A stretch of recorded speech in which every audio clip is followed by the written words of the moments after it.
আজিজুলের নেতৃত্বেই যুব এশিয়া কাপে বাংলাদেশ চোখ হ্যাট্রিক শিরোপায়। অনূর্ধ্ব-19 এশিয়া কাপের সর্বশেষ দুটি ট্রফি এসেছিল বাংলাদেশের ঘরে।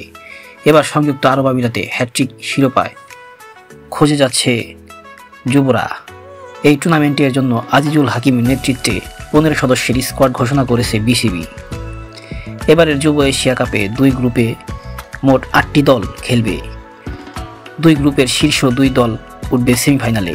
বি গ্রুপে বাংলাদেশের সঙ্গী শ্রীলঙ্কা, আফগানিস্তান ও নেপাল। 12 ডিসেম্বর পর্দা ওঠাবে এবারের যুব এশিয়া কাপের। পরদিন আফগানিস্তানের বিপক্ষে নিজেদের প্রথম ম্যাচ উঠে নামবে বাংলাদেশ অনূর্ধ্ব-19 দল। 15 ডিসেম্বর নেপাল এবং 17 ডিসেম্বর শ্রীলঙ্কার জবাবের মুখোমুখি হবে আজিজুলের দল। 2020 সালের যুব এশিয়া কাপ জেতে বাংলাদেশ। 2023 সালে মাহফুজুর রহমানের নেতৃত্বে প্রথমবারের মতো যুব এশিয়া কাপ জেতেন যুবরা। গত বছর আজিজুল হাকিমের নেতৃত্বে বাংলাদেশ পায় তাদের দ্বিতীয় শিরোপা।